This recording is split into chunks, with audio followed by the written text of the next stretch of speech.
The Los Angeles Memorial Coliseum, one of the greatest venues in all of sports, and it had hosted a wide variety. But today, NASCAR's best are about to drive off into the great unknown. They will emerge from that subterranean tunnel to this, the quarter-mile racetrack that has been constructed over the last couple of months to host the Busch Light Clash at the Coliseum.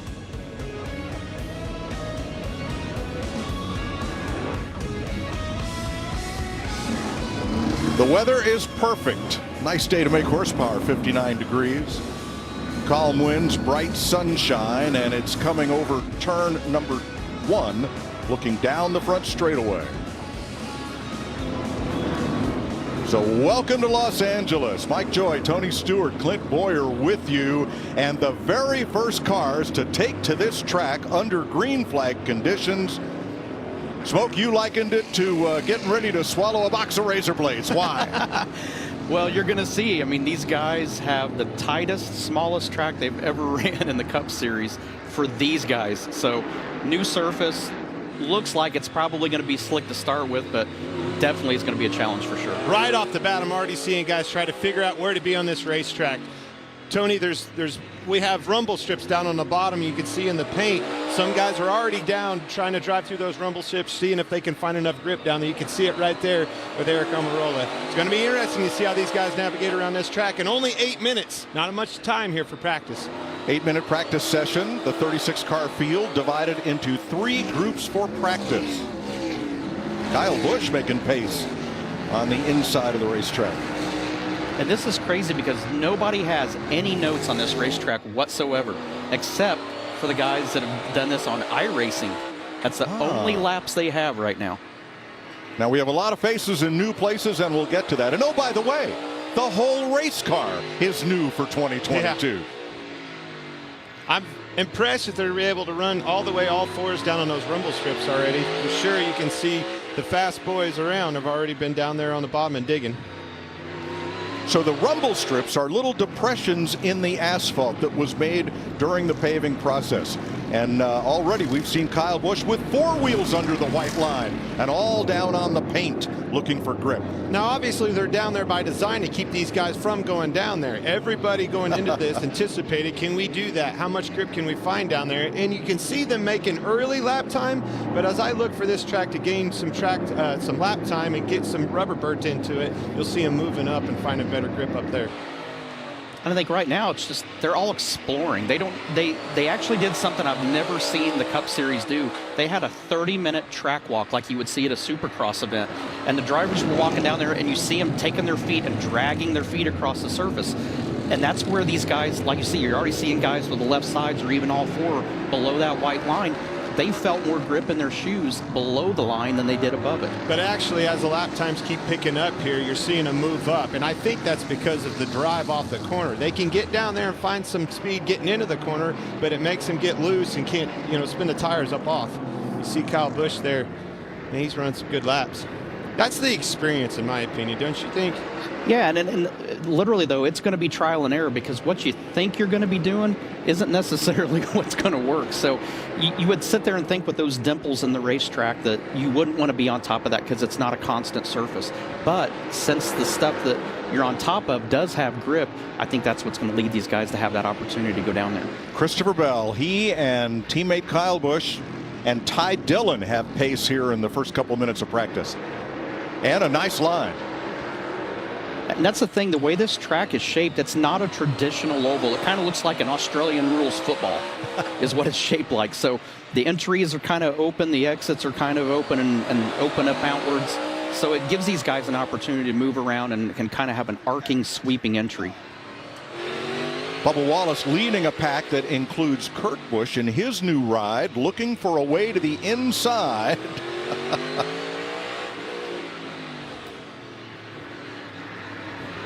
And instead, he gives way to A.J. Allmendinger. Brad Keselowski. I saw Brad slide up right here as we're watching him. He actually pitted, folks, but he slid up big time in 1 and 2. Interesting to see what happened.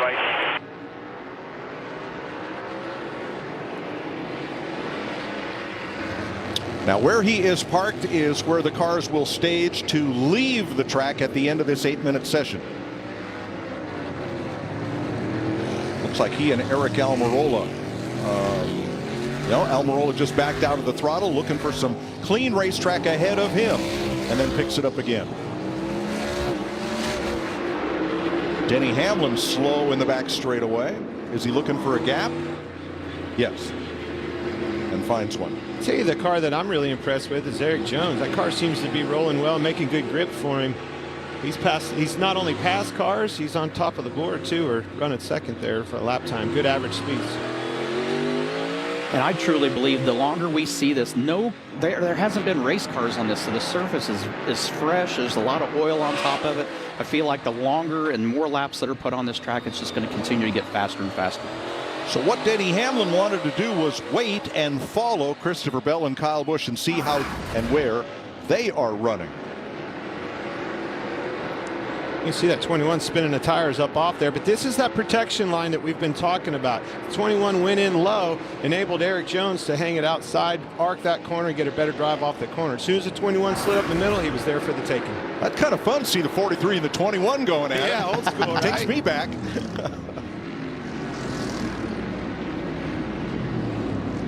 You can see him go across those rumble strips, and when he got on the throttle, it really stepped out. I expected to see that. So since they came on track about 6 minutes ago, lap times have come down by a full second. No surprise. I think that's to be expected. I mean, it's like I said, it's a fresh racetrack, and the more laps they run, the better this is going to get. The more it's going to break the sealer off the top of the new asphalt there and start building some grip. Now, most everyone has run 25 laps. That's the length of a heat race tomorrow, is 25 laps to determine your qualifying position. Now, Mike, those are the cars the guys that are happy with their automobiles. These other guys, you can see down there, Austin Cindric, Keselowski, Bubba Wallace, they're down in the pit area. There needs some adjustments. They'll be back for this second practice.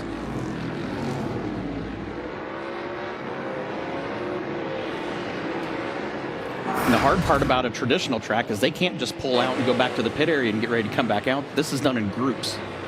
Right. You have the 8 minutes to use as you please. And then there are 2 more groups waiting. Right down to the inside. Look at those rumble strips there as they roll over them and look for grip mid-corner.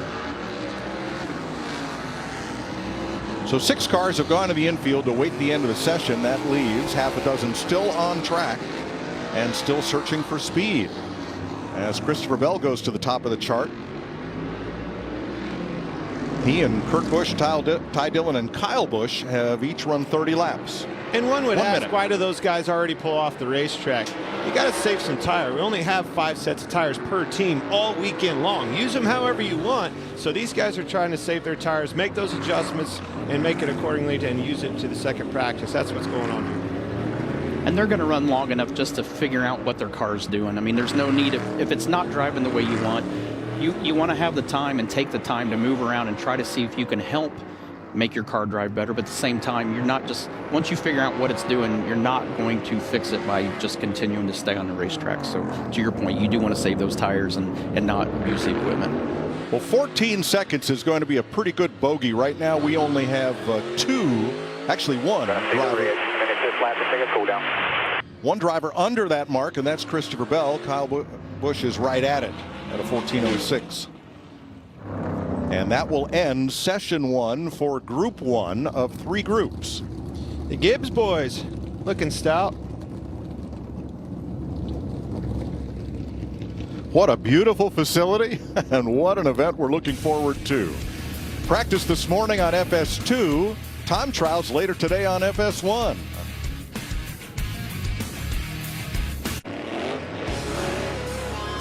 Welcome back to the Los Angeles Coliseum. Practice for the Busch Light Clash at the Coliseum is underway. The first group complete, second group coming up to speed. Let's check with our crew chief, Larry McReynolds. Well, Mike, I've been doing this a long time, and this may be the first time that I've sat in the grandstands with all the crew chiefs and watched practice. You've got them scattered all the way around this Los Angeles Coliseum. You're looking at the Stewart-Haas Racing Brain Trust. You got Johnny Klossmeyer over there, Chase Briscoe, crew chief, Mike Chippett, Bo Custer, Greg Cipodelli,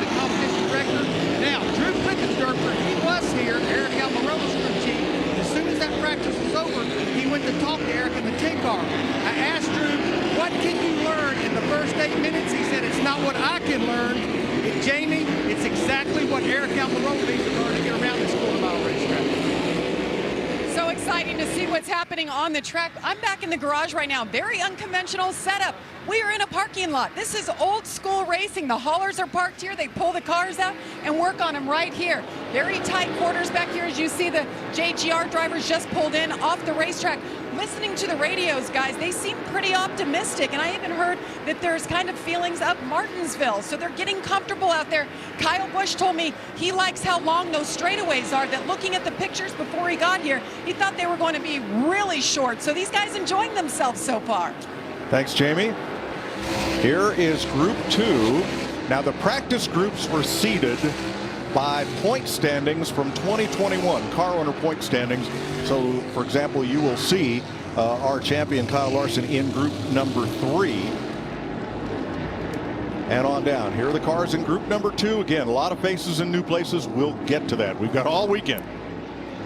Right now, it's trying to figure out this very tight quarter mile. And just like the first group, that's exactly what they're doing. Letting the temperature come up in the tires, get some air built up in them. And as you do that, more and more grip, get more comfortable, get into the corner under braking, let that thing roll, figure out your forward bite. Lap times start showing up, don't they, Tony? And we have such an amazing view from the booth that we're standing in. We're watching on the monitors, obviously, but it's fun to watch the first half dozen laps. And you can tell whose tires start coming in and whose cars feel decent right out of the box, because it is a yard sale difference from the guys that are still tiptoeing, still trying to feel it out, trying to figure out what their cars are doing, just like we saw in Group 1 as well. Now, yesterday there were a couple of exhibition laps turned for a TV promo, but other than that, nobody has ever turned a wheel on this brand new asphalt surface. So we're working in the track, we're working in getting used to these brand new cars, and a lot of new driver, crew chief, team relationships as well. A lot to process here. And we just saw the in-car camera with Joey Logano and seeing the ratio of the steering racks. Yeah. His hands were at 9 and 3, and then when he went in the corner, his right hand was clear over to 11 o'clock to make the corner. So that's, you think about when these cars get loose, how far they got to move around. It's gonna be a big deal for these guys to catch them. You said steering rack. Never heard that before in NASCAR. Oh, getting close, getting closer, getting together. Ford got a little loose off the corner there. Look at that air pressure in the left rear. Boy, they've got some air out of the left sides in there, looking for grip. And if you think that's the last time we're going to see something like that this weekend, that's not even the 2 shrimp they give you at the Japanese buffet for an appetizer. That's going to be the beginning of a long list of contact we're going to see this weekend. Already, I'm starting to put together. These guys have their hands full getting into the corner and really hard to put the throttle down up off. If they can get it rotating, get turned, get both tires really down and loaded on the track, they can get the forward bite. Some of those guys will still have wheel put in it on the exit. It unloads the left rear tire and gets loose. And I think it's the traditional thing that you and I have always fought driving the race cars as well. You fight entry and exit are normally the same, but the center you normally fight really tight. So it's loose entry, loose exit, tight center. It'll be interesting with these new cars, independent rear suspension, taller wheels, shorter sidewalls, to see what the characteristics of these cars versus the old ones. Tell you who's fastest in this group, Daniel Suarez. Yes, he is. I was just watching him on Austin Dillon's bumper right there, kind of waiting for him to get around. Couldn't see who was in front of him. Cole Custard is getting it sorted out. But again, watching those guys, Austin Dillon's diving bomb in those rough strips. Daniel Suarez is not. He's staying up on the racetrack and getting good drive up off the corners. And you watch his entry, he's able to stay way out on the entry to where he's making the center of the corner a bigger radius. So that, and he's able to turn underneath Austin right there. He's the way fast. He goes. Yeah, he is. Do you know how many of these drivers had even been born the last time NASCAR raced on a track this small? None of them. Exactly. None of them. I know who's the oldest. Kevin Harvick. Yeah, he was born 4 years after the last quarter-mile cup race.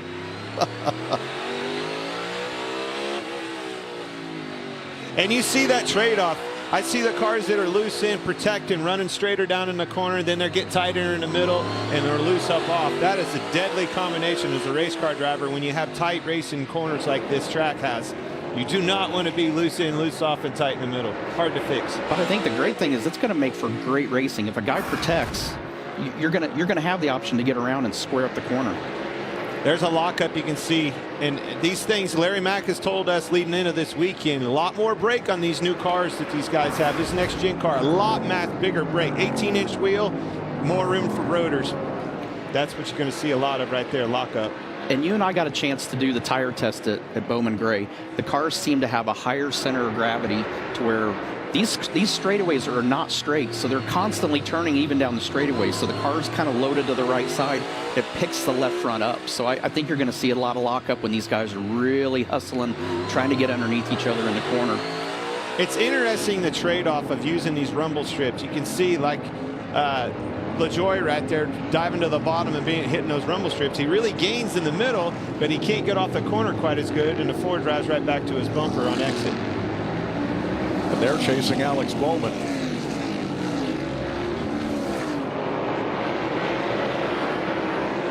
Little over a minute left in this Group 2. And a little more casual. The 4 and the 7, there must be a magnetic attraction there. They've been around each other the entire session. Oh, they just ran into each other again.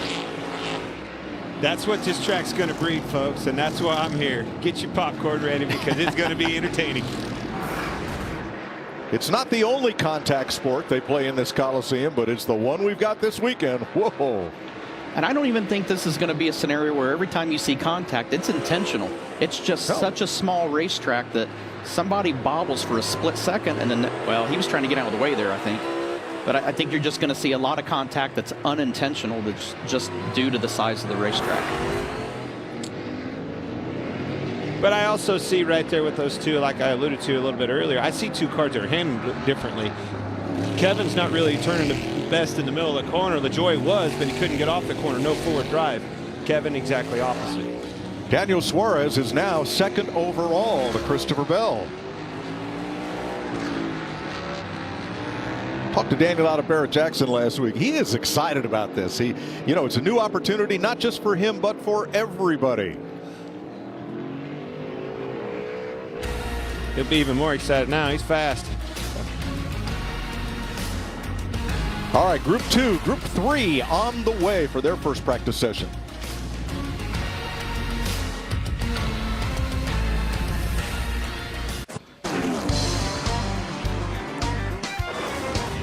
Tony Stewart joins us in the booth for this weekend and for the Daytona 500.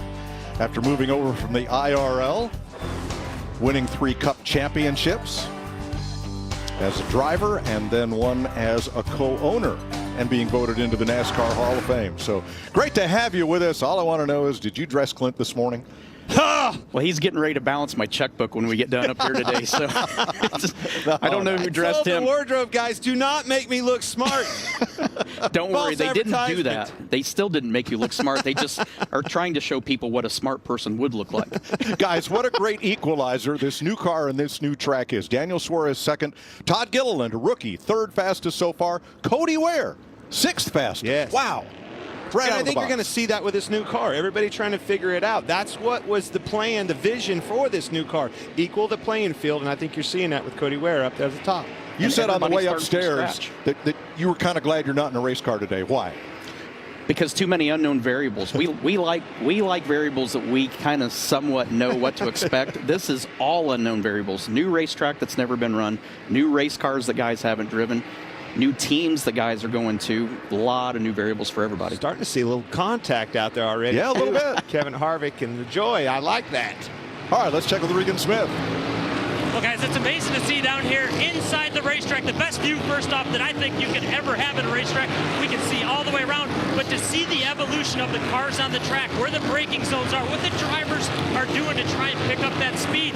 Furthermore, you look at the cars when they pull in here. A number of guys been coming into the pits early for different reasons. The 99 car, Daniel Suarez, we saw him come down here with fire on the brakes already. Not too concerning for the team. They saw it. They didn't do anything to try and put it out. It eventually went out as he drove away. But that's how hard these guys are driving right now. It has been a blast to see what's taking place. A lot of loose chatter on the radios and a lot more chatter than we typically get at a racetrack on the radios. Well, this is fun to watch, trying to see who can get grip up off the corner and how dare you send it into the corner. You're going to find out here. You got a lot of young, aggressive race car drivers on this one. I'm looking at Stenhouse. You know he's going to get that thing off in the corner. Tyler Reddick, another very aggressive guy, and then last year's champion Kyle Larson. Ryan Preece on the button right away in the 15. Just passed a couple cars. He's found a way. He's found a way around. And going back to Daniel's fire that he had in the right front there, and it wasn't big, obviously. It wasn't too concerning, obviously, or they would have been on top of it. But I think what you're going to see is a lot of these guys, because of the new cars, because of how tight the corners are, they're scared of getting loose in, so they're dialing a bunch of front brake into the car just to be conservative. They'd much rather the front tires lose grip than the back tires lose grip on entry.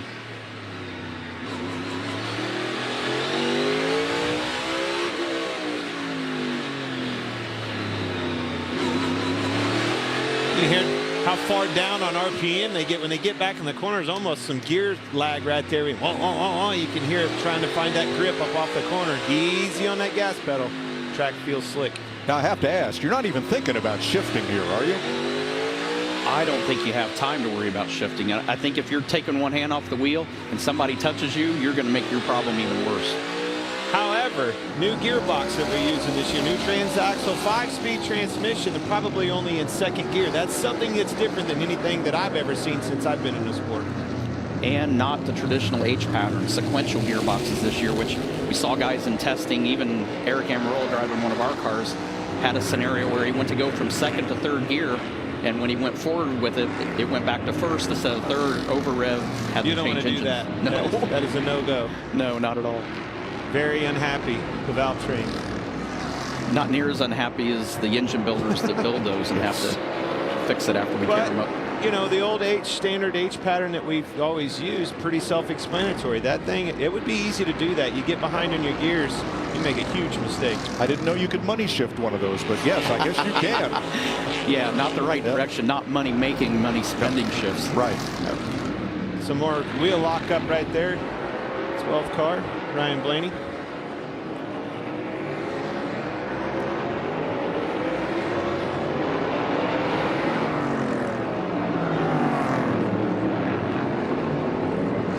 Tell you, this third group is a lot more aggressive to the track than the first two were. That kind of tells me two things. They've watched those guys a little bit more confidence there, but I think the track's cleaning up. See another wheel lock up with the 12 car Ryan and Blaney. You got to be careful doing that. You flat spot that tire, and that'll ruin that set of tires. Keith Stenhouse to the inside of Michael McDowell. Makes a pass. When you lock a wheel up like that, there's a couple of things that happen. You can feel a vibration. If you can feel it 9 times out of 10, you went too far and you need to pit because that thing's going to blow out on you. But slowly but surely, kind of tiptoe into the next corner. In the next corner, you saw him give up and let Chase Elliott go. You'll gain some confidence back in the grip of that thing, and away you'll go. Or it'll blow out and ruin your day. Ryan Preece fastest in this session. And I think there's a logical reason for that. Ryan Preece is an excellent modified racer from the Northeast, used to running places like Wall Stadium, Stafford, small tracks, tight corners, knows how to figure out how to get the car to square the corner up where he can get on the gas. Great point right there. Right at home with that race car. Very aggressive, bull ring, just like he grew up doing. Something to your point of blocking up the left fronts, the only saving grace I think that will help these guys when they do that, because it's such a small track and because the mile an hour is slow, they're not sliding it as far and they're not sliding it as fast. So I don't think the damage to the tire is as bad as we would see it at a road course, for example, or Martinsville, where you're running faster on the entry and have a longer braking zone. Watching Kyle Larson, who is now our defending NASCAR Cup champion. The last race of the season, Phoenix, and that was the money stopper right there. That gave Kyle Larson the chance to drive away and secure his first Cup Series championship. Right now, Larson is up to 4th on the board. Chase Elliott now fastest in this session, 2nd overall. Looks like he's picking up with that whole organization right where they left off. Going to the top of the board, it's going to be hard to handle.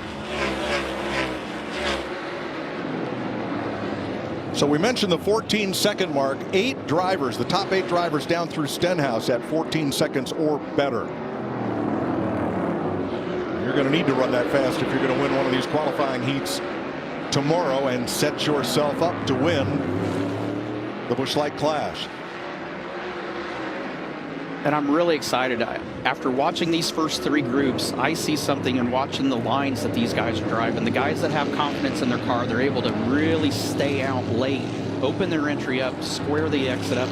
There's drivers that haven't got that security or don't have that confidence yet, that are having to turn in early, get down on those strips, but they really struggle center exit of the corner. And I think guys that even in the race, when they're racing each other, if they're trying to protect and guard that bottom on entry, they can't guard the exit that way as well. If you give up on the entry, you're going to give up on the exit.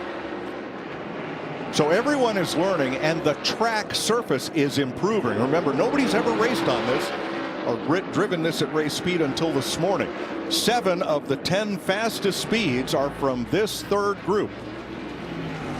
Pretty stout 3rd group, too. I'm going to say that. Last year's champion, Chase Elliott, year prior's champion, got some good cars in this group. But I love the parity that I'm seeing in this all the practice sessions, really. Some guys that I didn't necessarily expect. Ryan Preece, 5th on the board. Cody Ware in that car. That's good effort out of those teams, and I'm glad to see it.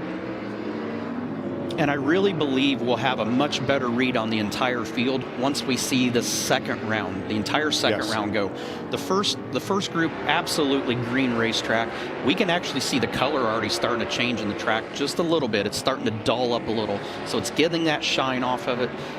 The first group probably had the worst racetrack. Second group, it was a better track. The third group, much, much better. So I think the second round coming up, we're going to definitely have a better idea of what this field really stacks up and looks like. Red and black flag is out, so everyone has had one try at the racetrack. We'll recap after this.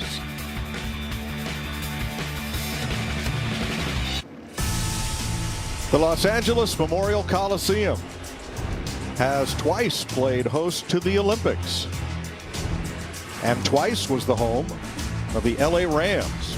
Hosted my dad's favorite World Series. He was a big Nellie Fox, Minnie Minoso fan of the White Sox. Twice the Super Bowl has been played right here, and the longtime home of the Raiders as well. Midget racing in the 1940s was very big here at the LA Coliseum. 30 events staged over that period. And today and tomorrow, NASCAR. The first ever asphalt track inside the LA Coliseum. They've had Supercross here and Mickey Thompson Stadium trucks, but nothing like this. Second round of practice for these guys right here. I had a chance to dissect with the boys, make some adjustments here. I think you're going to see lap times pick up. Let's check with Larry Mack. Chief Paul Wolf. Paul, you got 8 minutes of practice with Joe Logano, your driver. What were the initial thoughts? What are you having to work on? Well, obviously we're trying to take it all in here in a quick 8-minute session.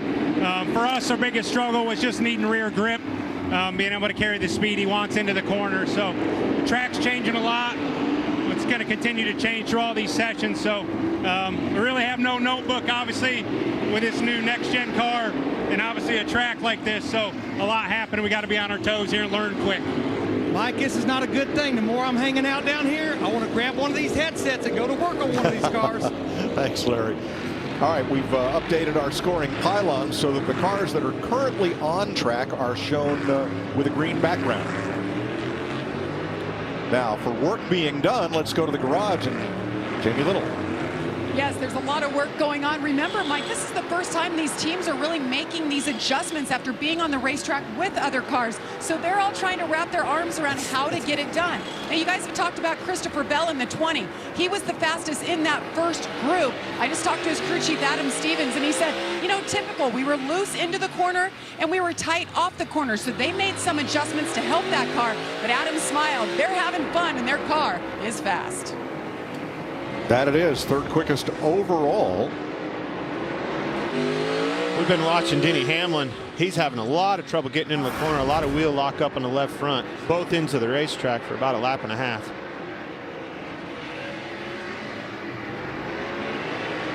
And once it starts, you really can't, it's not like you can just let off the brake and let it catch up and then get back on the brakes. You're going to run out of real estate, so you essentially have to ride it out in the corner that way. just try to make an modulation, adjustment. that's about all you can do is try to modulate it a little bit. But to your point, you got to stop. You got to use it, so you can't get off of it, but that's the only fix. Not a very good situation to be in. Kyle Busch goes to the top of the chart with a lap of 13:66. It's getting it pretty good, boys.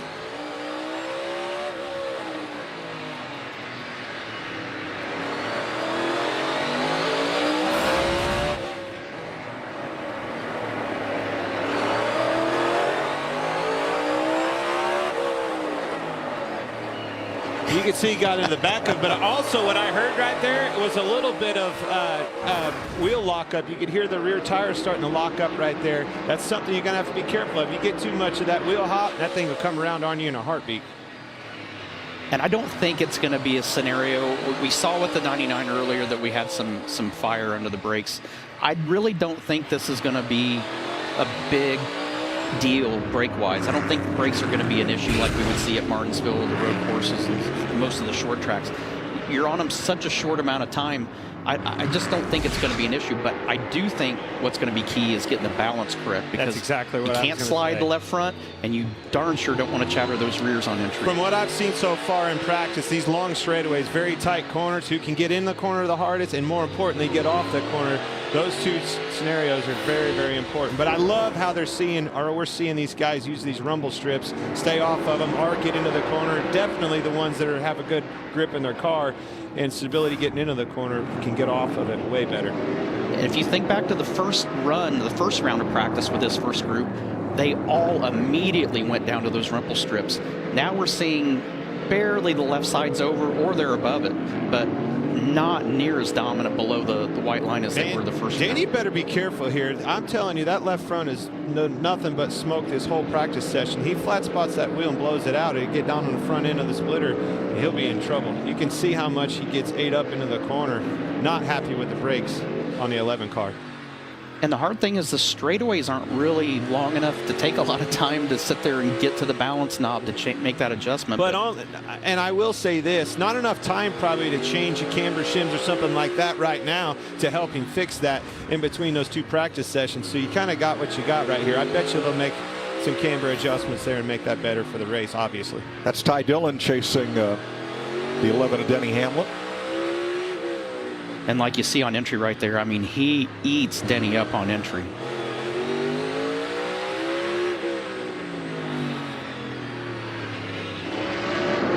Christopher Bell just consistently fast. 13:67, 13:75, 13:93. Stringing some good laps together here. See more smoke right there. These guys got their hands full. You can see him really having trouble getting into the corner. The car's kind of light on its feet, not wanting to stop very good, and definitely up off the corner pedaling the race car. I like that. You're going to have to drive these things if you want to win this race. You know, looking over the bio sheets of these drivers, there are some here. They haven't been on a track this small since they were in little Bandolero or Legend cars. Or ever. Or ever. But I do think what's encouraging is we're looking at the pylon. 6 out of the top 10 in this group. These guys weren't at the top of the board at the end of the first round. Now the times are picking up. They're getting another shot at it. All right, so you leave the garage area, make a right turn at the Honda dealership, come along past the swimming pavilion, and then come down the ramp and into the racetrack. Sorry about your traffic jam here this weekend, folks. You're kind of used to it out here anyway, but we needed that street to get our hot rods on the racetrack. Yep. I don't think it changed the traffic flow enough to know it's terrible out here anyway. That's right. Where isn't there traffic? Jeez.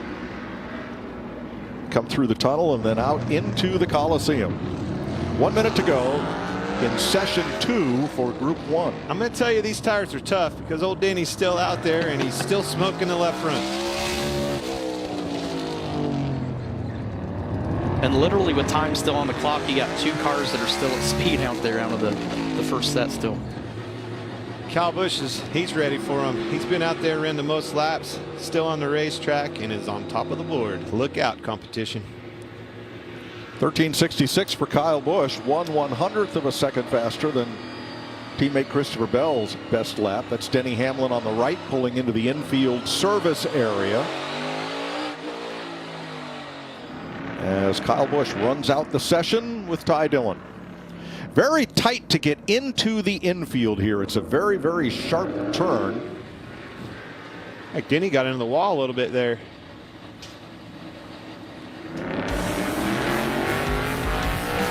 And we'll await Group 2 with Kyle Busch fastest in practice.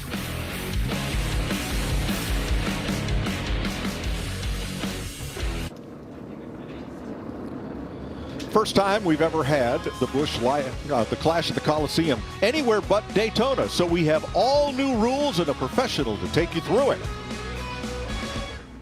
Here's a look at the format for the Busch Light Clash at the Coliseum.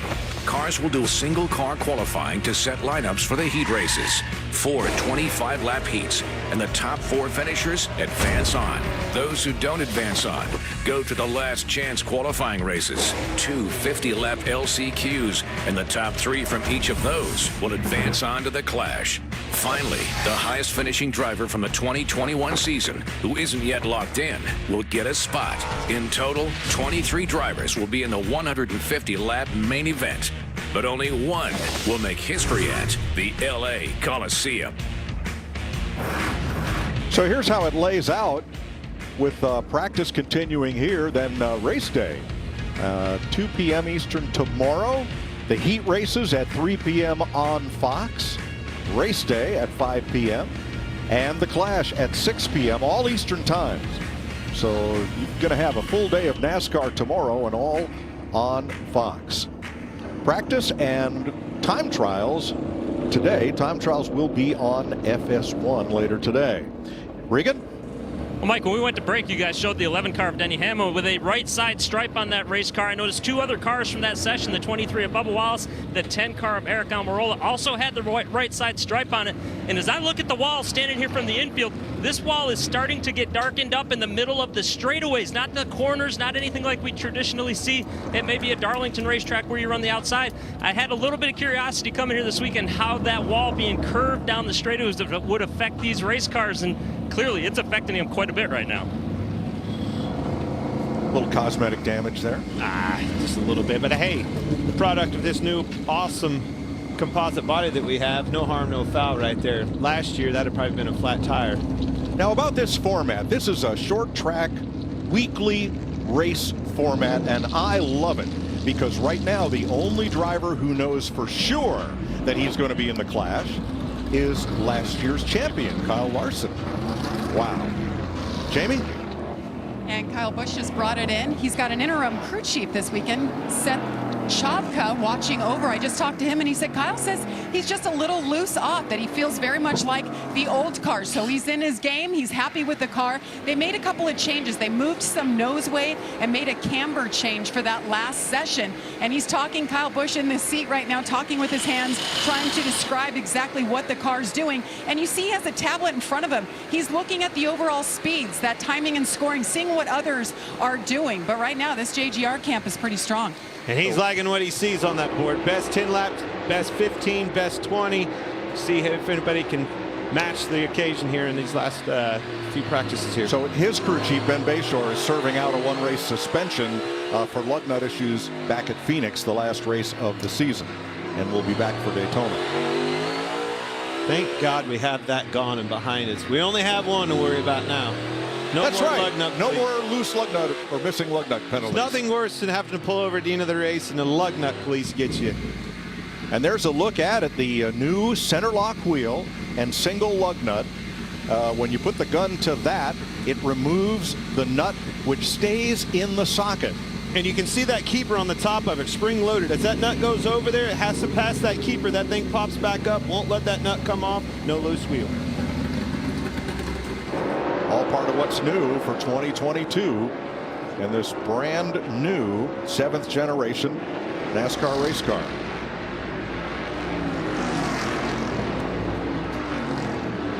Alex Bowman quickest in this session in the early laps.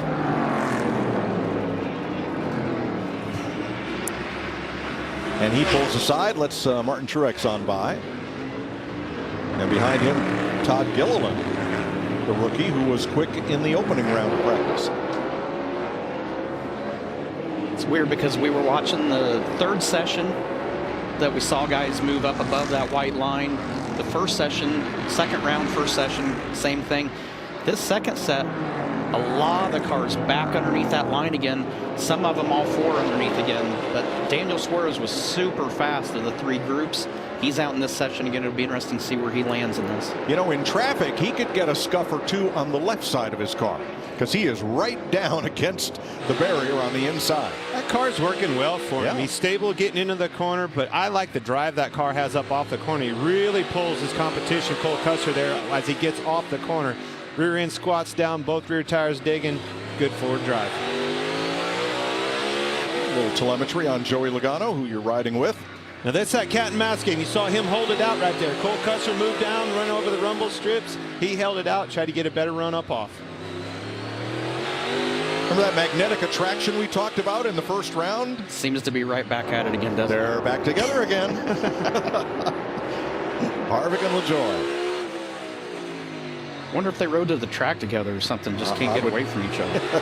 You could see Kevin hold it out right there. Again, I call it the cat and mouse game. He held it out, got a better run up off the corner. Now he's underneath of him, into the back bumper. Frustration coming in. I like it. Come on, Tony. I'm sitting there going, man, I want to be out there. Nose there. off this thing in practice already. Oh, that's your car. Ownership side of things now. Oh, for Pete's sakes. I hate to say it, boys. Said it last year.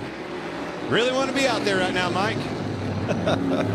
And I'll be honest, I was really skeptical when the concept of this race and when I saw photos of the track being paved, I thought, man, I don't know about this.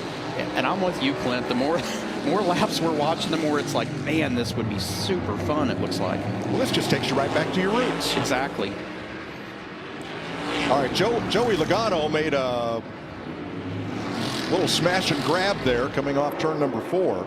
A little bit of a dive bomb shooting down there over the rumble strips. Is that what we're going to call that, Tony? Have you established what we're going to call that down there? I'm going for the rumble strips until you come up with something better. I think to me, they look like dimples because they're pushed down in the track. When I think of a rumble strip, I think of something that goes up and above the surface.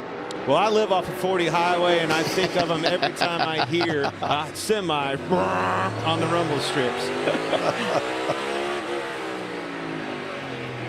Whoa, that's up close and personal. Absolutely.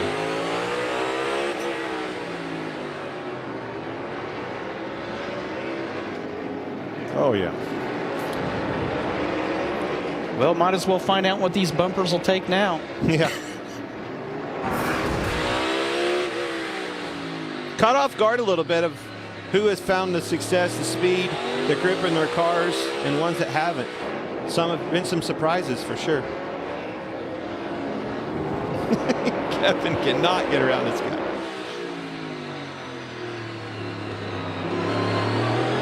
But I like the way he's trying different entry, different lines, trying to figure what will get him fast enough to pass that car. He feels he's faster, but you got to find a way by. Yeah, and you know, the first round we saw everybody be really patient, guys. We were lifting, letting each other go so they could get clear racetrack just to learn the track. I like what Kevin's doing now as well, because at some point you're going to have to figure out how you're going to pass this guy. And to do that, you got to sit there and be there, watch what they're doing. You got to, if he goes low, you go high, and you got to figure out how to get a run on a guy. And you bring up a really good point right there. Just because you can make lap time on this racetrack, if you can't maneuver on it, if you can't hold it out, don't have the stability getting into the corner, dime in the corner, do the things you have to do to make a pass on somebody, you're going to have a long day on Sunday. Now watch the corner entry here. Right in the center of the car is where that white line goes, going into the corner. Left side tires down on the rumble strips, right side's out in the asphalt. Right now, that looks like the quick way around.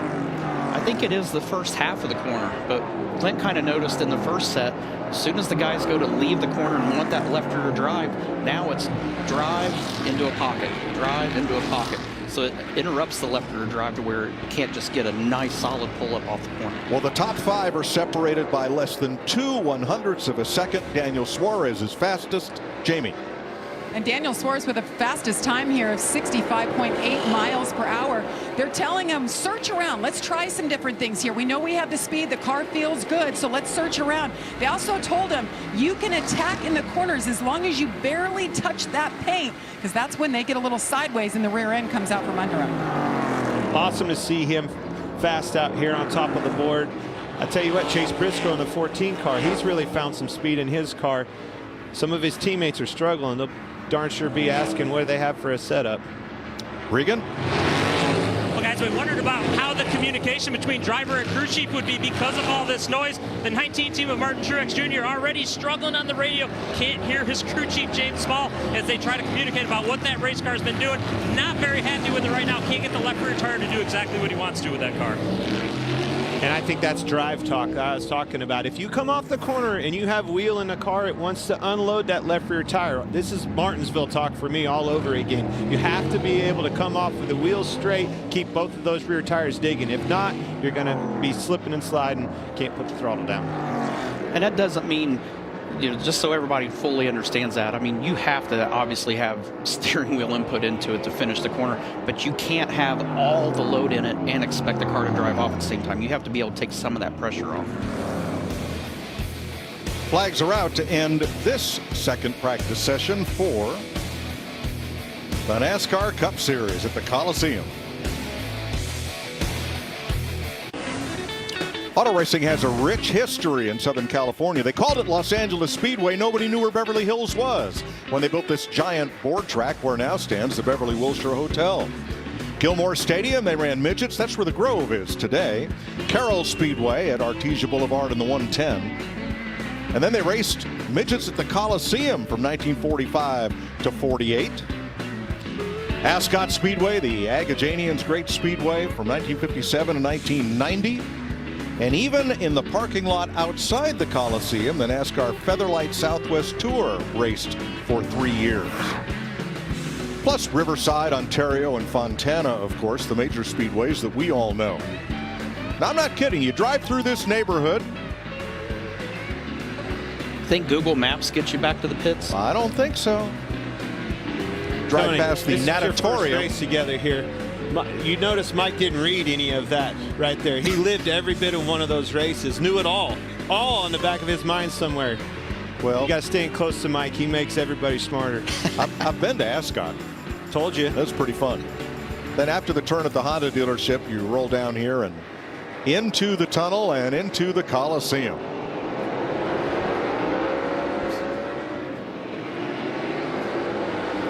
Group 3 out for their 8-minute run. There are the spotters up there in the expensive seats up top. Larry? Mike, I have no idea how many steps it is to the top of this Coliseum, but I have been all the way up here outside the backstretch where the spotters are. I'm actually here with Brandon McReynolds, who's a spotter for Ross Chastain in that one car. Brandon, you've spotted at Bristol, you spotted at Martinsville, but how about a quarter-mile track with these Cup cars?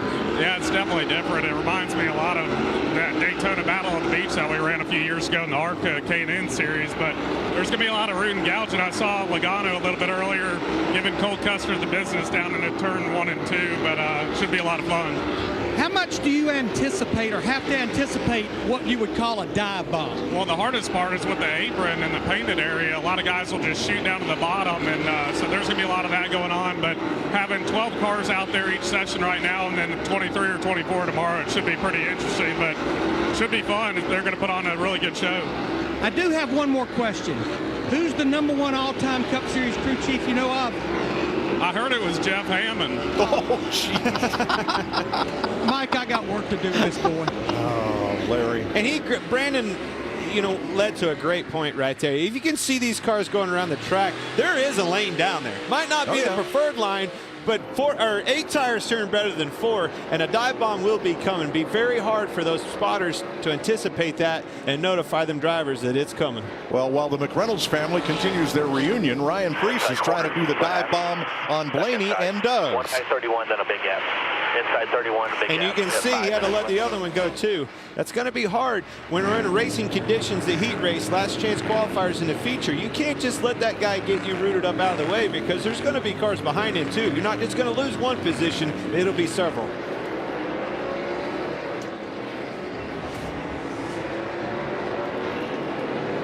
Starting to see a lot more of these cars starting to lock up the left front brake. It's that first round, everybody just feeling everything out, feeling the racetrack out, feeling the race car out.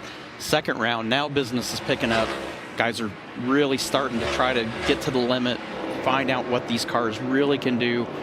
now starting to see a lot more lockup on a lot of these cars. Well, you go back and you see your lap times. Where are you stacking up against competition? Oh boy, I'm a couple 2 or 3 tenths off. I've got to go out there and go faster. Where am I going to do it? The easy answer is getting in, but that can bite you as well. Kyle Larson only 7th overall. Chase Elliott 5th.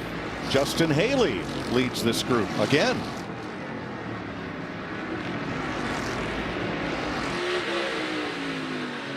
And I think this track is still picking up speed. I mean, we've got 5 of the top 10 on the board now or in this last set. See what Haley can do here. To the inside of Chris Buescher. Down in turn 1. Ryan Preece set to follow. And they both make the pass. I think you watch his hands. Yeah, absolutely. Watch the crossover in his hands. I mean, literally the right hand clear over to the 11 o'clock position. That's a lot of wheel input. Pretty tight corners. New rack and pinion steering on these cars. That adds a little bit of that as well. Used to be able to change your steering box pretty easy, make it quicker or slower. This is the same rack and pinion for everybody. Well, nowhere else we go is going to have this tight a corner, not even Martinsville, right? And it was funny, during the track walk this morning, I was talking to Kyle Busch, and Kyle was talking about actually running his road course steering wheel, which is a smaller diameter. Yeah. So when you turn the wheel 90 degrees, you're still turning, whether it's a bigger wheel or smaller wheel, when you turn the wheel 90 degrees, it's still 90 degrees. But the amount of space that it takes to do that with a smaller wheel, you can cover that a lot quicker. The other thing you'll do is index your wheel a lot, I would think, for this track, because not only are the corners tight, the straightaways aren't straight, so you really don't have to ever worry about getting straight and correct in your wheel. Start with that baby all the way over against the seat, and if you get there, because that's how you set up your car too, Mike. A lot of guys fine-tune their race cars or where their hands are. If that hand's in a happy spot, you got a good balance, neutral balance on your car. If it's too far over, you need to free up. William Byron jumps up into the top 4. Now Blaney up into the top 2 with Chase Elliott. This is a stout set here. I mean, the top 5 all coming out of this group right now. They are picking up speed in a rapid rate. And the line has moved up. Chase Elliott no longer dipping his lefts below the white line and onto the painted surface, except in turn 1. Almost every car on the racetrack has moved up and has all 4 on the racing surface, not down on those rumble strips.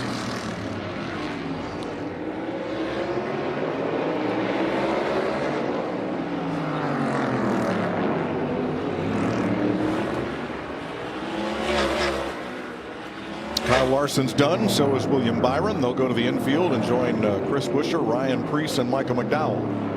And now a stack up at turn 2 as both Byron and Blaney tried to get off track at the same time, and that's a very tight place to go.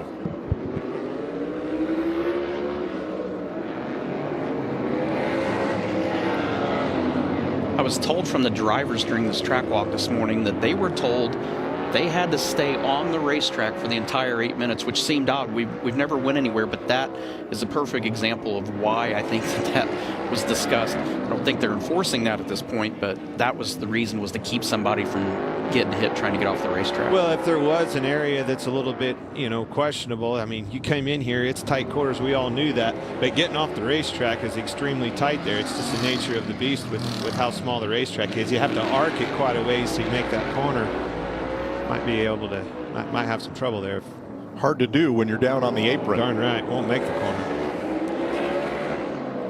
A lot of brake dust there, boys. I think the brakes are the name of the game. So let's show you when Ryan Blaney tried to pull off the racetrack, and he swung to the outside. Tyler Reddick right there. And Blaney stacking things up there. That's Stenhouse, the other yellow car. Boy, if you had to pit under green during one of the heats or the LCQ, you could cause a huge problem. If you're pitting under green in one of those, you've already got. You are a huge You have a big problem already.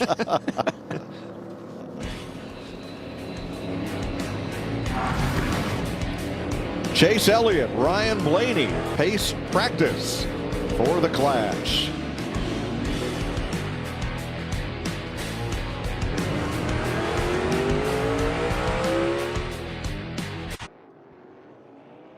Certainly one of the more hyped clashes in the history of our sport. If you're going to change it and go big, I feel like they went about as big as they could go.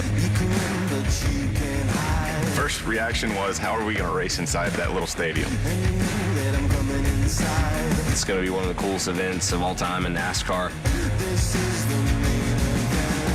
There is plenty of unknowns, which will make it highly entertaining. There's going to be obviously some bumping and banging that goes on. The atmosphere is going to be loud and crazy. The show is going to be great for the fans. The venue is perfect for an exhibition race. We're going to go to a party, and I think a race is going to break out.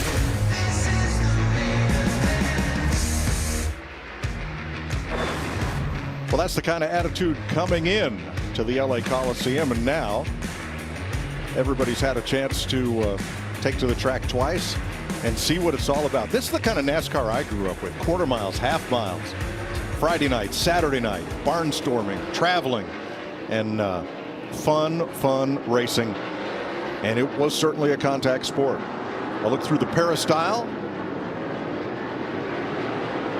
Now let's check with Larry. Well, Mike, I've talked to a crew chief, I've talked to a spotter, but now I want to talk to one of the more iconic owners in the Cup Series, Richard Childress, owner of that 3 and that 8. Richard, you've seen a lot of firsts in the history of NASCAR. What about bringing this new car to the LA Coliseum? Well, it's really neat, Larry. What they've did to this venue here at the Coliseum is unbelievable. So much history here, and the 3 and 8's running real good, and temporal short track racing is going to be a lot of beating and banging. You know, when I walk in the museum there at Richard Childress Racing, I see a lot of trophies that has the Clash on it from Daytona. What would it mean to win the first race here at the LA Coliseum? That'd be great. It'd be unbelievable.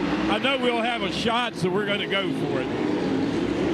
Well, all I know is, Mike, the other day I said, what kind of Hall of Famer would I like to bring here to the LA Coliseum? I said the man they call the Intimidator. Oh, yeah. Dale Earnhardt, absolutely. You know, Richard Childress was part of a quarter-mile Legends race at Charlotte in May of 1991. Elmo Langley was the winner. Richard Childress was in that race. He'd probably be really good today, too. Well, here. Yes, here. Fellow whose his first activity in racing was selling peanuts and programs at Bowman Gray Stadium as a kid. And Austin Cindric, Tony and I have been watching him under the break. He has his hands full. Very loose race car, tiptoeing around there, getting into the corner, the middle of the corner, up off the corner. Really doesn't matter. Not very happy with his hot red. It's very inconsistent, unfortunately. I mean, you can see him lock up the left front. You see it get loose. You see him really loose up off. He doesn't have one thing he's fighting. He has a handful of things he's fighting right now. Let's go to Justin Haley's garage stall and Jamie. Well, you guys talked about Justin Haley and how good he looks out there. 4th on the board right now. I just checked in with his new crew chief for the year, Trent Owens. Remember, they are together full-time this year. Trent told me they are directionally correct in the changes they've made. So they're very optimistic about a little bit of a change and what kind of reaction and response they get in the car. Basically just giving them more security in the corner, trying to get it to cut a little bit better. And it's something else to note here with this Kaulig racing team. They have 2 cars here. AJ Allmendinger is in the 16. The team doesn't have a backup car, so they put the 2 primaries in one hauler, sharing that one hauler for the weekend.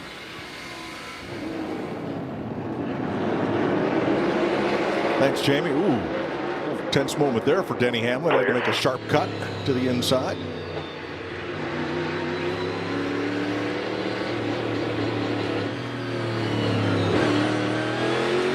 So take a look at this replay as Austin Cindric tries to get his car down in the track coming into the corner. And watch how quickly this thing drops right down on the nose under hard braking.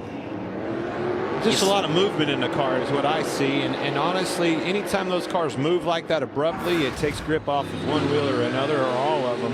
I think the cars that you see really fast are smooth all the way through the corner, not a lot of movement. The thing that we did see on initial hit on the brakes, the splitter went all the way down to the ground, but then you saw the nose come back up just a little bit, and then it stayed there. And all that is just the compression in the tire, the sidewalls of the tire under the initial hit. And then it springs back out of that and then holds the right height. 45 with him, then you got a gap. Gap here if you need it.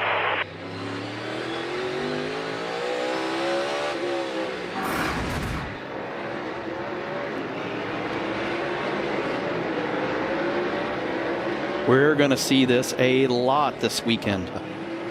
30% more braking on these cars, and Larry McReynolds was telling me that. That's a lot more brake than what we had before. These guys are going to have to get used to that, and I don't think this is going to be the only track that we struggle with that, and you hear about these drivers, you know, having trouble. I agree. It's 30% more brake, but it's not 30% more grip that goes with it. Yeah, that's right. So it makes it easier just to lock that tire up. You have more brake than what you have tire grip, which, I mean, that's just natural. Well, you've had 7 decades of all the brake you could stuff under a 15-inch wheel, and now suddenly you have an 18-inch diameter wheel, opening up a lot more area for much bigger brakes. Now, to be fair, we do have a little bit more tire. 18-inch wheel, but it's about 1.5 inches more tire too, so there is some compensation there, but obviously it's not enough. But I like that. I like these guys. You know, you want to be able to have to modulate that. That's what separates a driving style from another guy. Who can do that the best, especially on a short track like this? Brakes and getting into the corner, that's always been the name of the game. You know, in the old days, we used to have a saying, apply the chrome horn. Well, those bumpers are not chromed anymore, but still do effective. The same thing. Yes, it is. Same game, just different time. But I think that what you're seeing now and what we're seeing in practice is you're seeing these guys trying to see what it's going to take to move somebody a little bit. They're trying to figure out, how hard do I have to lean on somebody to just get them to move a little bit to give myself an opportunity to get underneath them.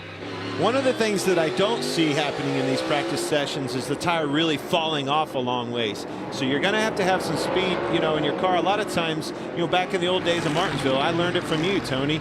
I remember passing you at Martinsville, drove off a straightaway from you, I was like, ha, got him, boy. And within 20 or 30 laps, here he come. And another 30 laps, I was a lap down. Learned right then and there, better pace yourself, Jack. I need to be there on a long run. These tires don't seem to be falling off quite that bad. Well, we saw Kyle Busch lock up that tire going into the corner, but that was the fastest lap he's run.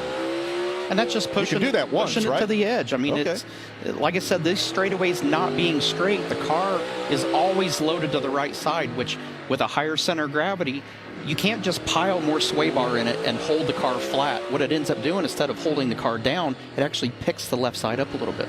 He's fastest on the board, and yes, he's getting in the corner hard, but noticeably, just watching from up here in a bird's eye view, he rolls the center of the corner with way more momentum than anybody out there. Thing's got a lot of grip. Got a pretty good driver behind the wheel.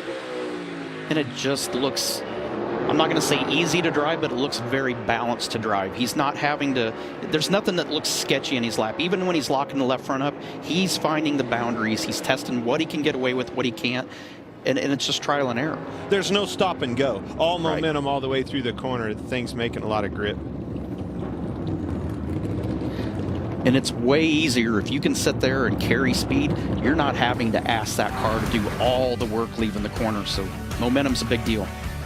13.48 seconds for Kyle Busch. That's the fastest lap of the day.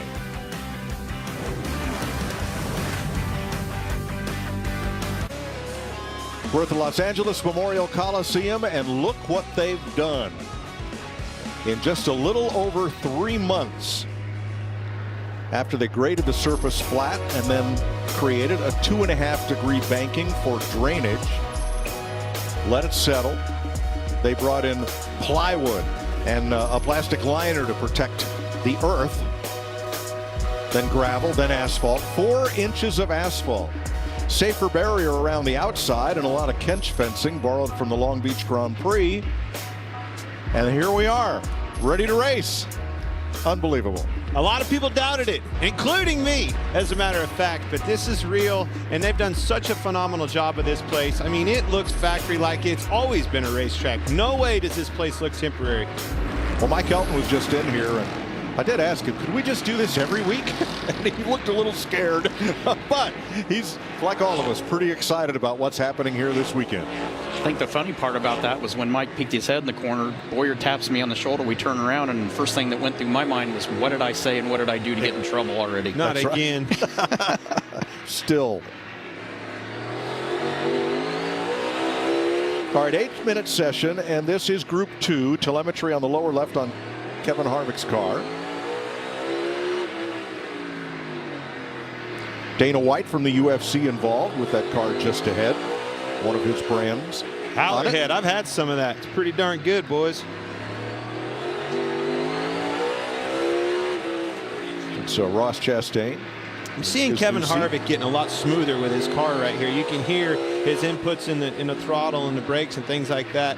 Running the line that he's running, getting a lot more smooth, a lot more comfortable with his 4-car.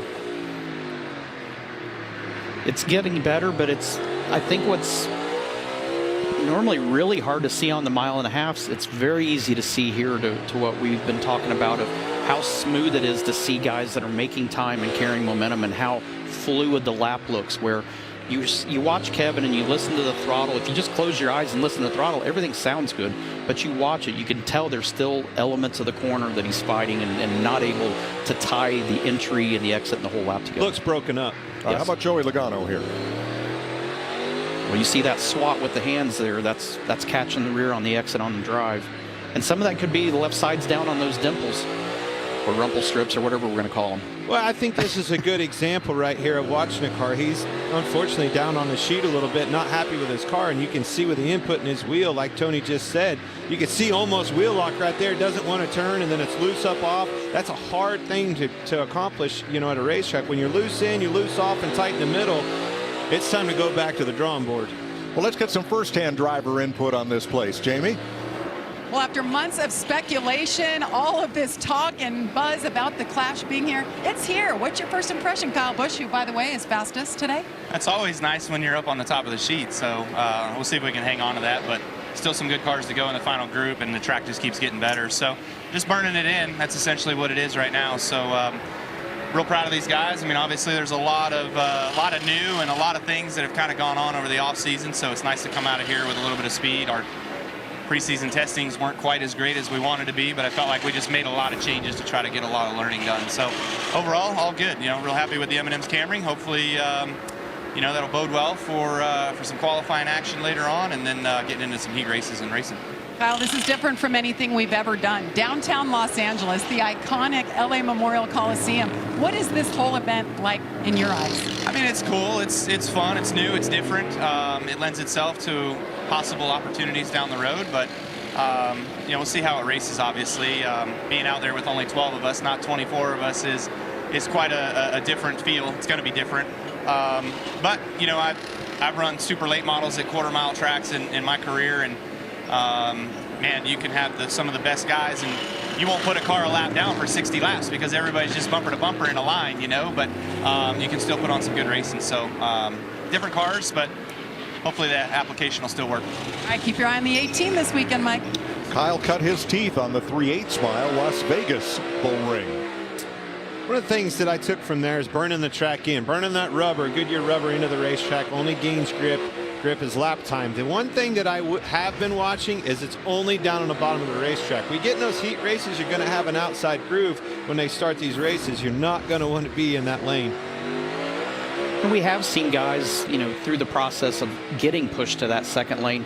It's not terrible out there. It's not the preferred line yet, but I think as time goes on, I mean, just like they're burning the bottom end, they will start moving up and they'll start finding ways to get this racetrack wider as they go. As soon as they get pushed up there, they're immediately listening to that spotter. Find me a hole. I need down as soon as possible.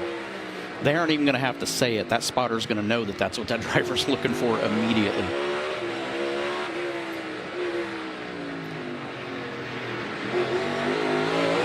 Cole Custer now quickest in this group. I think they probably, as an organization, have made the best ground. The 14, I said it earlier in that other practice, he found some speed. Be watching for those teammates to be listening to what they're doing, whether that's an air pressure change or, camber changes you've heard, wedge changes that you can do with the rear of the car. No track bar. That's something you don't hear anymore because there isn't one on these race cars. Cody Ware was quickest, and now Harvick jumps to second.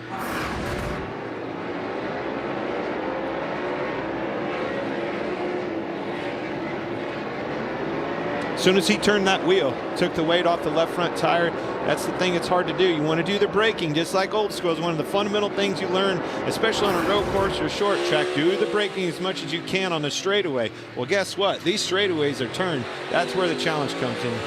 And that's what we noticed at Bowman Gray when we did the tire test for Goodyear, that when you started adding wheel input in the corner, you had to start taking brake pressure away to keep from locking that left front. Chase Briscoe to the top of the chart. Every session just keeps getting faster and faster and faster. That's a good thing. And now we're under 13.5 seconds with Harvick and Briscoe. And that 14-second mark we talked about, well, that's way down out of the top 20. That's gone.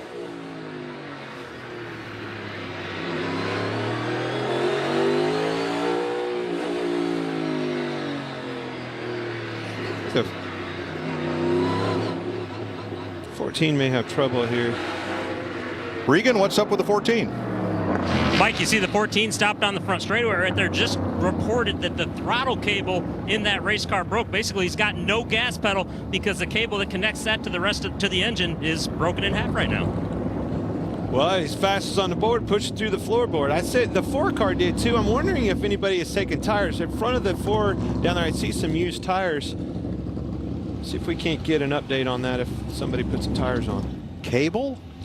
That's not good, Mike. We don't have mechanical linkage anymore, right? No, this is all different. There's so many components on this new car that are different than what we've seen in the past. What Clint mentioned, no track bar anymore, independent rear suspension, single lug.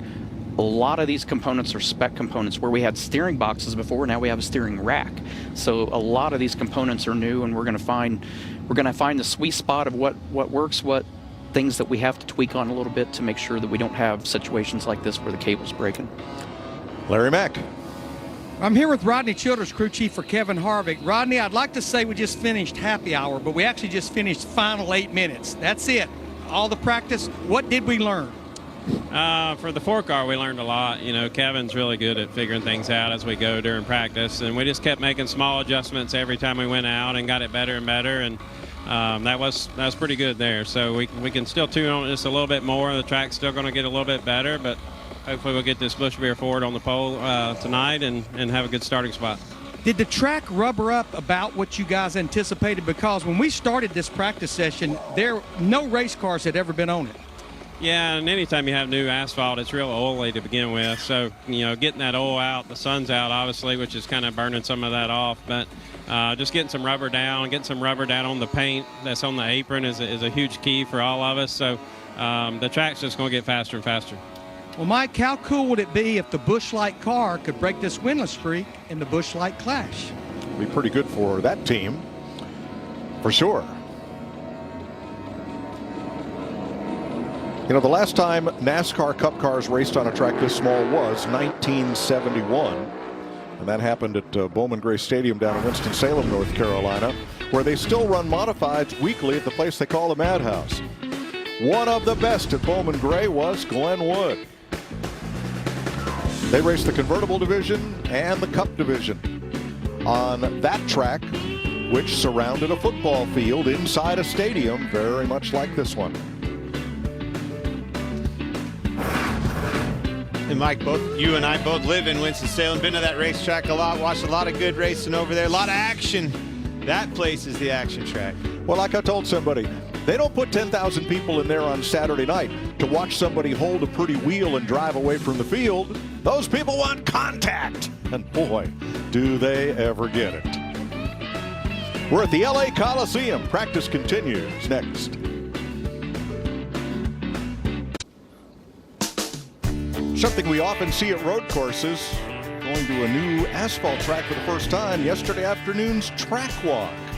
Tony, you were out there with them. What'd you learn?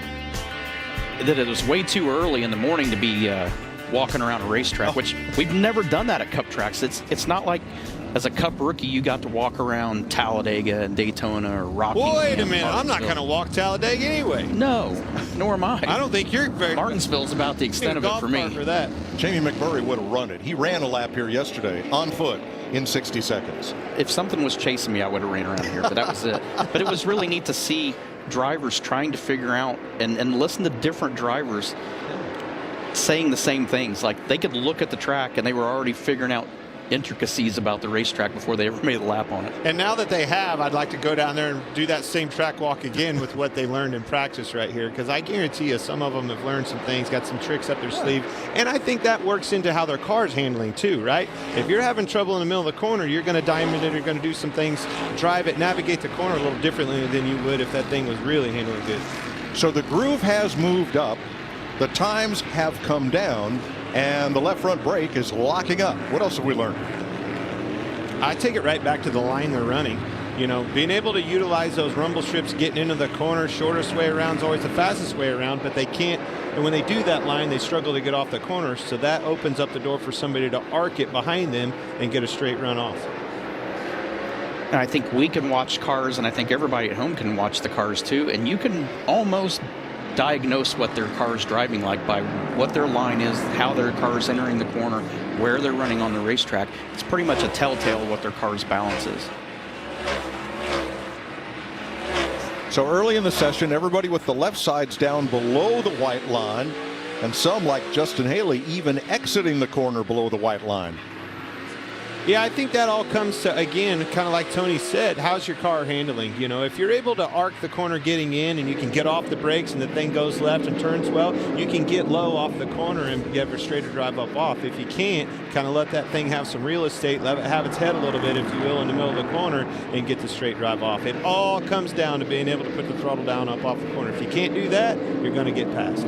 Chase Elliott was right against the bumper of Ryan Blaney, getting back to the throttle at both ends of the racetrack here, but look at the drive off Blaney gets. He pulls away. It's fun. At the beginning of every one of these sessions, these guys are cheating that white line on the bottom and splitting it with the left sides below it. And then it seems like the longer the session gets, then they finally get the confidence and security to move that car back out. You heard us talk about it, and I was listening to Tony talk about this. The 9 car, he can just carry better momentum. He can come off the brakes, let the car work a little bit better for him, where you see Blaney, he's running a good lap time, but he's working way harder than Chase Elliott is in his 9 car. Blaney hooks the bottom in 1 and 2. That turned really well right there. But you could also, and see how loose he got up off the corner because of that. But I take it all the way back to watching how much that front end was turned in the center of the corner. He had a lot of wheel in it, and that's where when he unwrapped it up off the corner, it broke that left rear loose.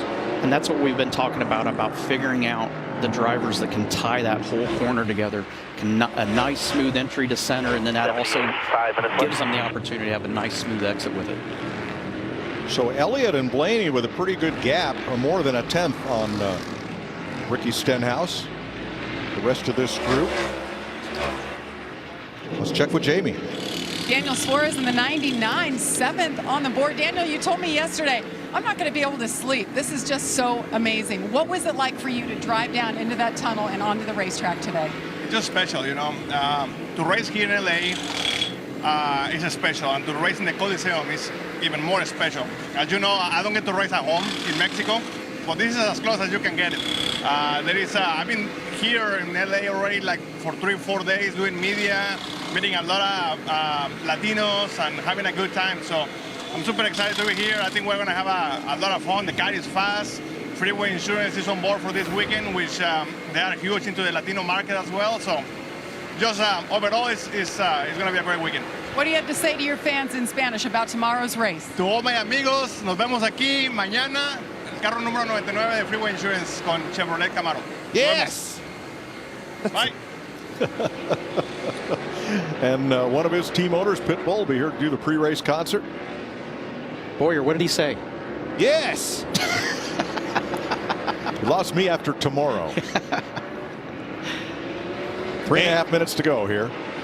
I'm watching the lap times, and we talked about it, the 9 and the 5. Those guys, I hate to say it, but they're picking right up where they left off. They're carrying a lot of momentum around this racetrack, not really slipping and sliding around. Tells me those hot rods are making a lot of grip for those guys. And the fun thing, Chase is sliding around a little more than what we think here right now.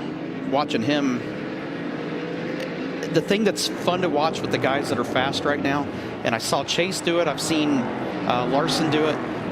You'll see him right in the center of the corner. They're making a nice smooth corner, but all of a sudden you'll see him tug on the wheel. And it's not to make the lap time faster. They're just testing to see if they need to ask that nose to turn harder, will the car do it? So they'll tug on it a little bit. And it's taking it. That's the fun part. Larson's a little loose off, and I've saw Chase Elliott the last couple laps. He's getting a little loose off. One thing I noticed right here, that Cal or whatever, is done something on the left front, and the hood right there's maybe fell off. Do we really need that piece? Blew it off. He's going so fast. I don't know what it does, Jeremy. I can't answer that question. And where did it go? All right, so I believe those louvers are to help extract air from underneath the nose. I think it's still doing that. I just cosmetically doesn't look the same. No, without the louvers. No. Yeah. Chase Elliott, top of the chart. Larson to 5th now. Haley and Blaney. I think you need to be around 1350 or better to feel good about your chances for qualifying later today on FS1. Everybody's going to have a chance to go back and reset, evaluate where they did, recalibrate, all of your sim and all the things that we use, the tools that these teams use to make these cars, have speed. And I think you'll see some people surprise you, but man, the cream's rising to the top for sure. The experienced drivers are up there, but I also love what I see out of, Cody Ware, Ryan Preece, guys like that, teams like that. They've done their homework and we're ready for the challenge. And Justin Haley, I mean, this kid has not been on the radar, but all day he's been toward the top of the board and very, very consistent at the same time. I think this is what you mentioned earlier, both on and during our breaks too. This car's an equalizer. Everybody's starting from scratch, and this has the opportunity for drivers to rise to the top and teams that you don't normally see at the top of the board to rise to the top as well. 1 minute to go in the final round of practice. And you have fellows like Chase Briscoe in the top 5 along with Haley. You have Daniel Suarez, Cole Custer up there in the top 10. Pretty much a mixed bag. But that was the design and the vision for this car. That's what was intended to do. Everybody buys the parts and pieces from the same manufacturer. They all come from the same place. Now it's up to the teams to try to figure out how to do different, how to differentiate yourself from the rest of the pack. And it's done the same thing for the drivers as well. It's given them all the opportunity to be on a level playing field and let their talent rise to the top. So when they issue the red and black flags here in a few seconds, it'll be from the inside of the front straightaway. No room on the outside to put a flag stand, so they have a scissor lift at start finish, but it's to drivers left, not to drivers right. Of course, there are caution lights, wheeling caution lights all the way around the track, and there's the red and black flags to end this final practice.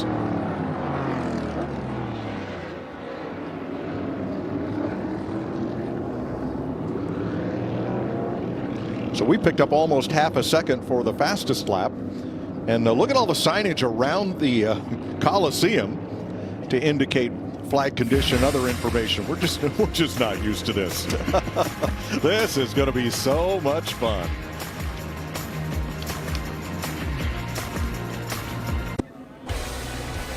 So qualifying is coming later today on FS1. Tomorrow, coverage begins at 5 Eastern time on Fox as we run the heats, the last chance qualifiers, and the Busch Light Clash at the Coliseum.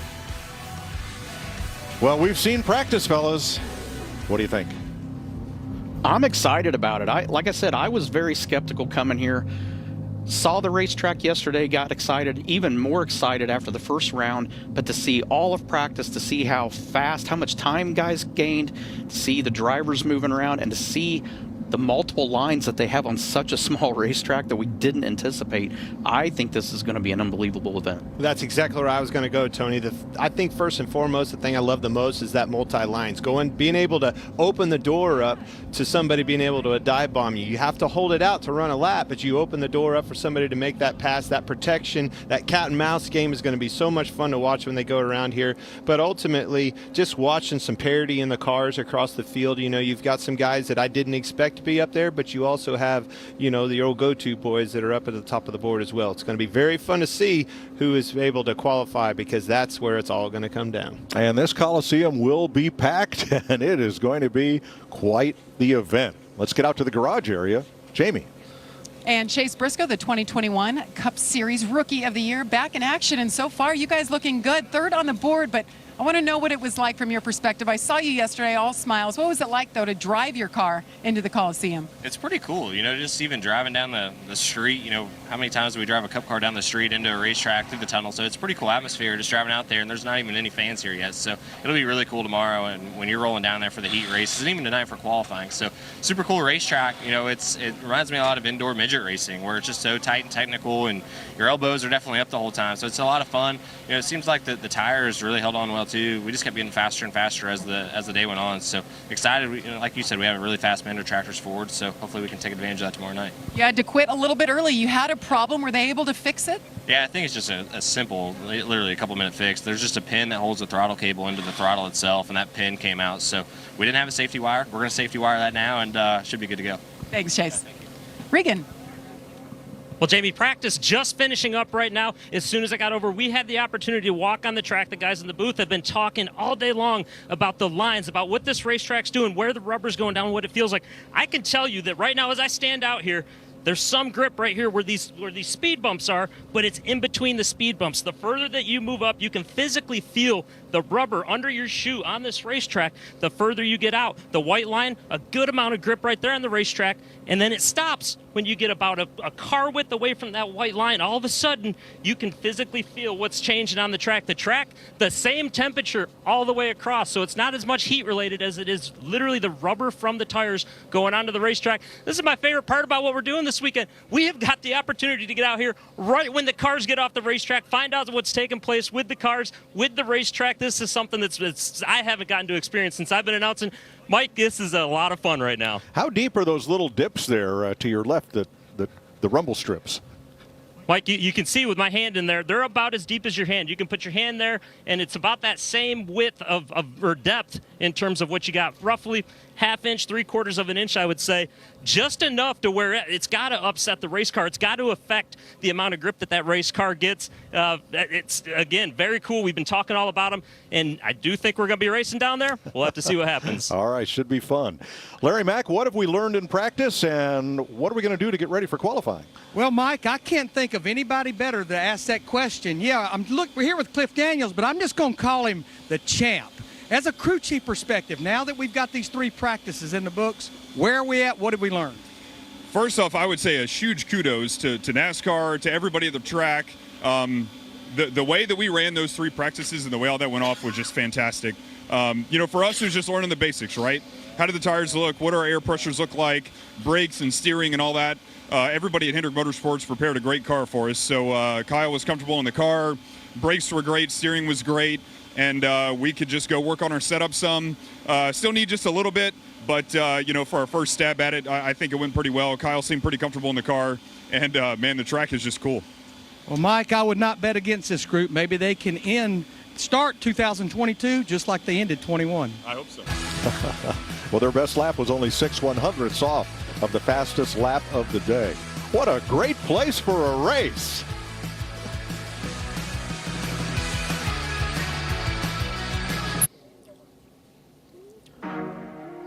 The LA Coliseum plays host to NASCAR.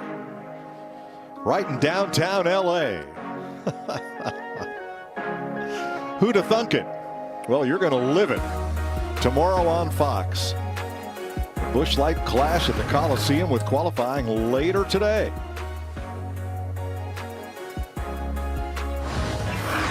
Chase Elliott fastest, debriefing with Alan Gustafson. Chevy, Ford at the top of the chart.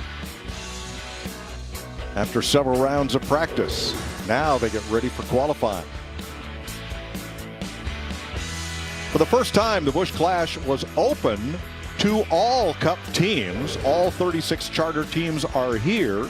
None of the open teams chose to participate, so it's 36 cars looking for 23 starting spots in the main event. Jamie. And all of those cars that showed up wanted to win practice, but it was this guy, Chase Elliott, who did it. Did you get to have a little bit of fun out there finally getting on the track at the Coliseum? Yeah, first off, just props to NASCAR and everybody involved, all the men and women that put a lot of effort into making this happen and building a racetrack and paving it and just all the logistics that have gone into this. So props to everybody for making it happen. I feel like they did a really good job with it.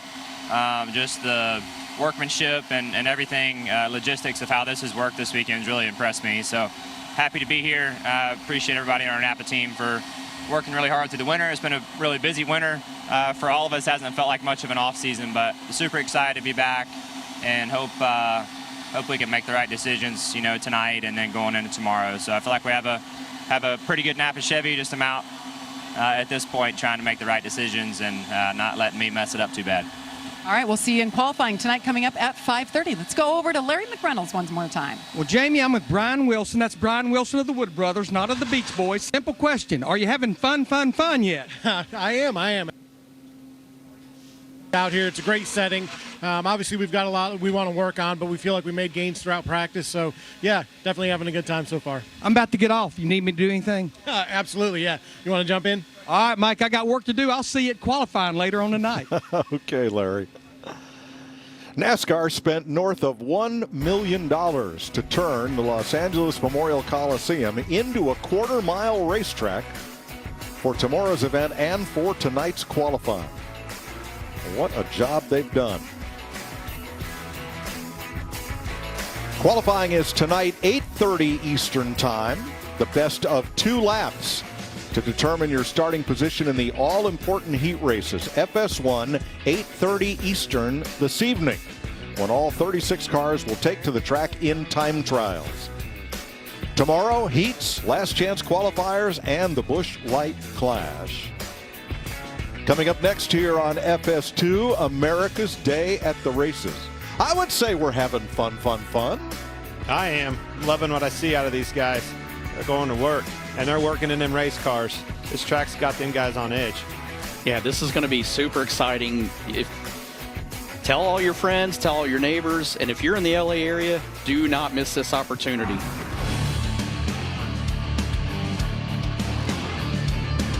Practice kept getting faster and faster, relatively uneventful. We'll see you for qualifying later on FS1.